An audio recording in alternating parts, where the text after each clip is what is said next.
Mahdi police.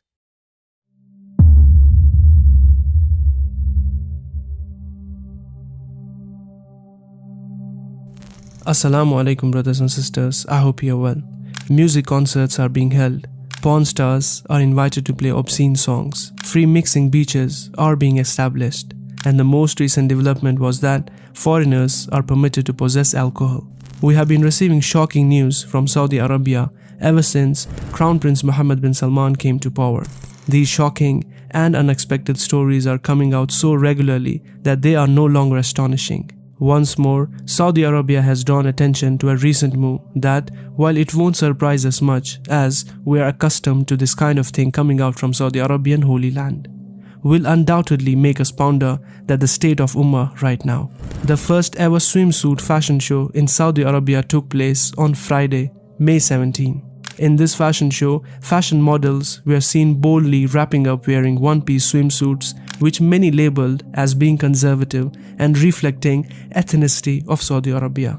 Yasmin Kanzal, a fashion designer located in Morocco, showcased her designs in this poolside fashion show.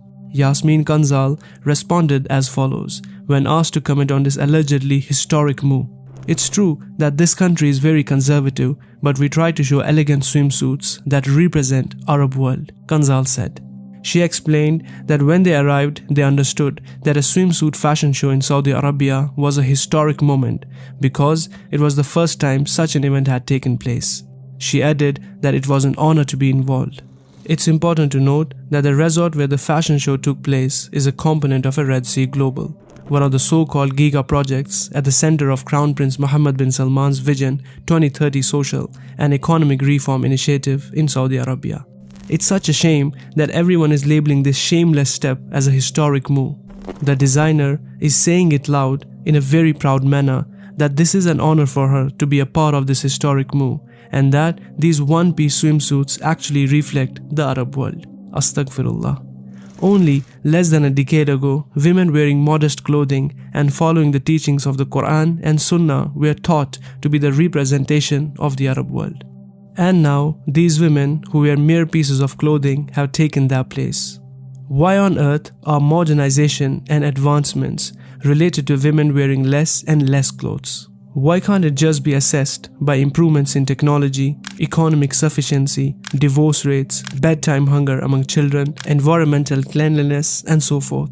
But this is actually a plot by Shaitan to misguide society and women in particular by assuming that wearing body-covering clothes is a symbol of slavery and that the person wearing them is not suitable to live in modern society.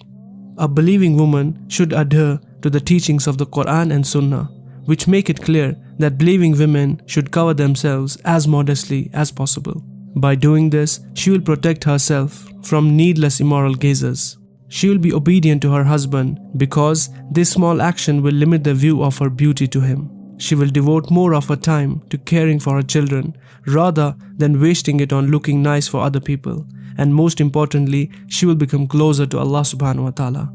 These swimsuit competitions were never appropriate anywhere in the world, and they are even more offensive when they are held in Saudi Arabia, the holiest country in the world. Even more disheartening is the fact that Muslims are delighted about this latest heinous action carried out in Saudi Arabia. If Vision 2030 is a vision of Saudi Arabia in which every person has disobeyed Allah subhanahu wa ta'ala's commands, then this Vision 2030 is essentially seeking Allah subhanahu wa ta'ala's punishment. And this is something that everyone should be afraid of rather than making it a topic of celebration.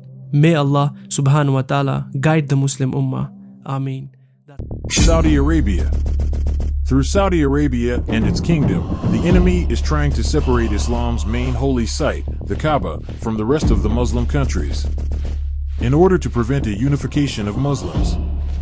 In addition, the enemy has an easier time using the Saudis to teach people Islam in a distorted way, because Muslims fundamentally have a love for the Arab people, because of the Book of Allah in Arabic, because of Muhammad, save as an Arab, the green and white Tevit flag and the Kaaba as a Qibla. The enemy takes advantage of this love.